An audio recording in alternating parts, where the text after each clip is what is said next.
যে আমার কথার সঙ্গে এই ভিডিওর কোনো মিল আছে কিনা। চলেন কথা না বাড়িয়ে দেখা যাক ভিডিওটা পাকিস্তানে কেন ঈদ উৎসব পালন করতে পারলো না। पाकिस्तान में अहमदिया मुस्लिम समुदाय को ईद मनाने की इजाजत नहीं दी गई है। ईद मनाने से वो बैन है। यही नहीं, अगर उन्होंने त्योहार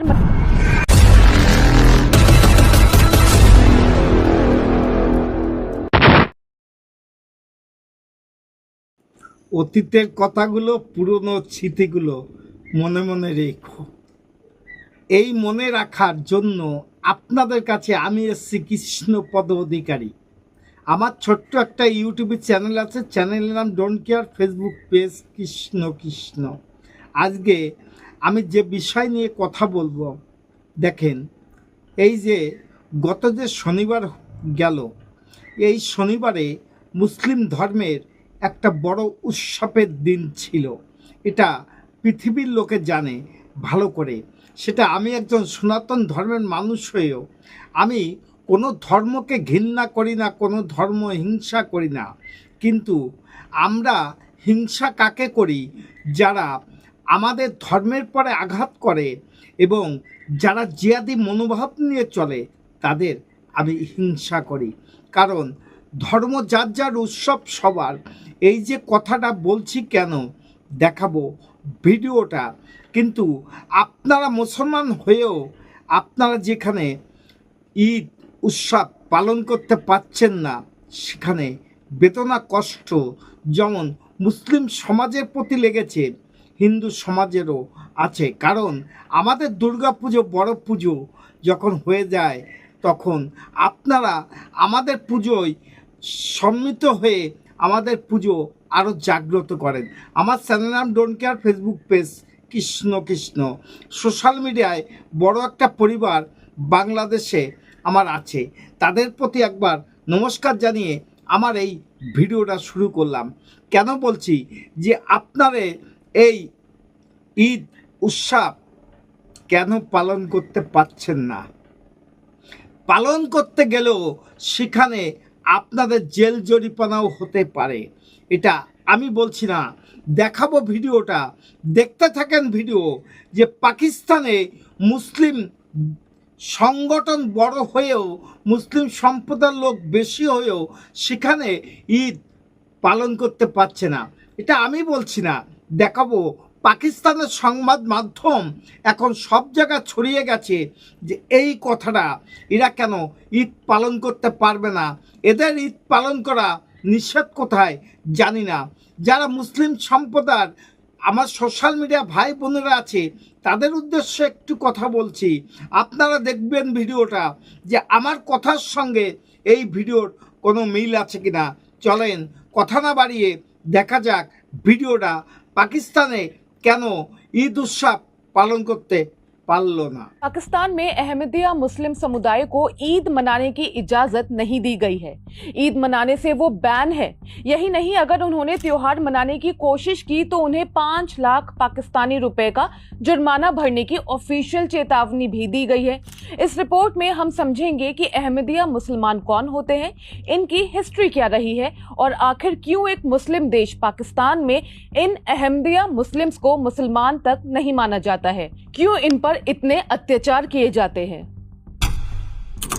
पाकिस्तान में जहां आम तौर पर ईद का त्योहार काफी खुशी से मनाया जाता है, वहीं कुछ जगह ऐसे भी हैं जहां ईद मनाने से लोगों को रोका जा रहा है। ये रोक पर्टिकुलरली अहमदिया मुस्लिम कम्युनिटी पर लगाई गई है। लाहौर हाईकोर्ट बार एसोसिएशन ने पंजाब के पुलिस हेड से कहा है कि ईद उल अजहा के मौके पर अहमदिया समुदाय को इस्लामी तरीकों का पालन करने से रोका जाए और अगर वो ऐसा करते हैं तो उनके खिलाफ कानूनी कार्रवाई की जाए। अब हालत ये है कि अहमदिया समुदाय के लोगों को ईद पर नमाज पढ़ने और कुर्बानी देने तक से मना कर दिया गया है। एक मुस्लिम देश में मुसलमानों पर इस तरह की पाबंदी काफी अजीब लगती है, लेकिन पाकिस्तान में ये बैन ऑफिशियली लागू किया जा रहा है।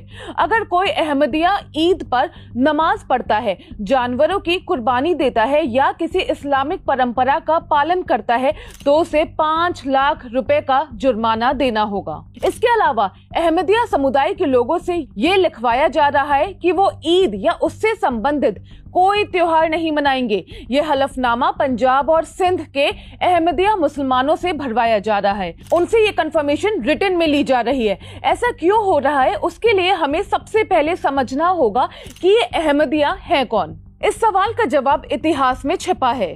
तो साल 1889 में पंजाब के लुधियाना जिले के कादियान गांव में मिर्जा गुलाम अहमद ने अहमदिया समुदाय की शुरुआत की थी। उन्होंने खुद को खलीफा घोषित किया, जबकि इस्लाम में मान्यता है कि पैगंबर मोहम्मद ही अंतिम पैगंबर हैं, उनके बाद कोई नहीं आ सकता। मिर्जा गुलाम अहमद ने शांति, प्रेम, न्याय और जीवन की पवित्रता जैसे सिद्धांतों पर जोर दिया। चूंकि वो कादियान गांव से थे, इसीलिए उनके फॉलोअर्स को कादियानी भी कहा जाता था। अहमदिया समुदाय को आमतौर पर उदार और एजुकेटेड माना जाता रहा है। इनकी वेबसाइट के अकॉर्डिंग अल्लाह ने मिर्जा गुलाम अहमद को धार्मिक कट्टरता और हिंसा खत्म करने के लिए भेजा था। কথাটা অতি ভালো লাগলো আমার, যে হিংসা খতম করার জন্য ওনাকে পাঠানো হয়েছে। কিন্তু জন্মসূত্রে যারা ইসলাম এবং ইসলাম ধর্মের পরে বিশ্বাস করে চলে, তাদের ঈদ পালন করতে পাকিস্তান গভর্নমেন্ট কেন দেবে না? প্রশ্ন তো সমস্ত মুসলিম সম্প্রদায়ের কাছে আমি রেখে গেলাম, যে এটা কোনো আইনের কারণে না, এটা একটা জুলুম হচ্ছে। যে লুধিয়ানা থেকে যারা পাকিস্তানে গেছিল, সেখানে তারা কেন ঈদ পালন করতে পারবে না? প্রশ্ন রেখে গেলাম পৃথিবীর মুসলিম সম্প্রদায়ের কাছে। এই বিষয়টা নিয়ে আপনারা প্রতিবাদ গড়ে তুলুন, প্রতিবাদ করুন, যে আমরা দল দাড়ি নির্বিশেষে, ধর্ম নির্বিশেষে, যে যারা ইসলাম ধর্মকে বিশ্বাস করে তারা কেন ঈদ পালন করতে পারবে না? প্রতিবাদ গড়ে তুলুন। আমার চ্যানেল নাম don't care, Facebook page Krishna Krishna. যদি ভিডিওটা ভালো লাগে লাইক, শেয়ার, কমেন্ট করবেন, আর এই অন্যার প্রতিবাদ আগামী দিনে গড়ে তুলবেন। কণ্ঠ আছে যতদিন, প্রতিবাদ ততদিন। Madam, when sorry.